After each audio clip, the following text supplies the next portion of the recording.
Hello बच्चों, let us read this question.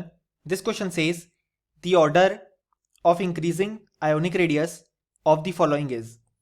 और हमारे ऑप्शंस हैं option A K plus less than Li plus less than Mg2 plus less than Al3 plus, option B K plus less than Mg2 plus less than Li plus less than Al3 plus, option C Li plus less than K plus less than Mg2 plus less than Al3 plus, option D Al3 plus less than Li plus less than Mg2 plus less than K plus. So इस question में हमसे पूछा गया है कि हमारे पास जो given order है उनमें से कौन सा ऑर्डर इंक्रीजिंग आयोनिक रेडियस को करेक्टली बताता है। सो इस क्वेश्चन को सॉल्व करने के लिए हमें जो की कॉन्सेप्ट रिक्वायर्ड है वो है concept of atomic and ionic radius. So यहाँ पे अगर हम देखें तो जब हम लेफ्ट टू राइट मूव करते हैं इन दी पेरियोडिक टेबल तो हम जानते हैं कि जो Z इफेक्टिव है वो हमारे पास इंक्रीज करता है, यानी कि न्यूक्लियस का आउटर मोस्ट इलेक्ट्रॉन की तरफ अट्रैक्शन इंक्रीज होता है। इसी कारण से जो एटॉमिक रेडियस है वो हमारे पास डिक्रीज करता है और साथ ही में जो आयोनिक रेडियस है वो भी हमारे पास डिक्रीज करता है। अब अगर हम बात करें top to bottom in a group move करने पे, तो जब हम टॉप टू बॉटम मूव करते हैं इन अ ग्रुप तो हम जानते हैं कि जो नंबर ऑफ शेल्स हैं वो हमारे पास इंक्रीज करते हैं। इसी कारण से जो एटॉमिक रेडियस है वो भी इंक्रीज करता है और हमारे पास जो आयोनिक रेडियस है वो भी इंक्रीज करता है। अब अगर हम हमारी गिवन स्पीशीज की बात करें तो हमारे पास गिवन है लिथियम का कैटायन, देन यहाँ पे पोटेशियम का कैटायन, मैग्नीशियम का कैटायन एंड एल्यूमिनियम का कैटायन।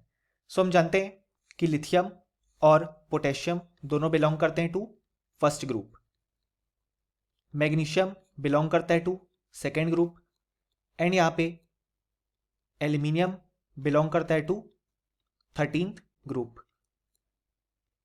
और यहाँ पे जो लिथियम है वो बिलोंग करता है टू सेकेंड पीरियड, मैग्नीशियम और एल्यूमिनियम बिलोंग करते हैं टू थर्ड पीरियड और पोटेशियम बिलोंग करता है टू फोर्थ पीरियड। सो पहले तो हम ये देखेंगे कि सबसे ज़्यादा आयोनिक रेडियस किसका होगा। सबसे ज़्यादा आयोनिक रेडियस पोटेशियम के लिए होगा क्योंकि वो सबसे नीचे प्रेजेंट है इन दी पेरियोडिक टेबल और हम देख सकते हैं कि यहाँ पे फोर्थ पीरियड है, यानी कि जो नंबर ऑफ शेल है वो 4 पे पहुंच गया होगा, यानी कि इसका जो आयोनिक रेडियस है वो इन सबसे ज़्यादा होगा।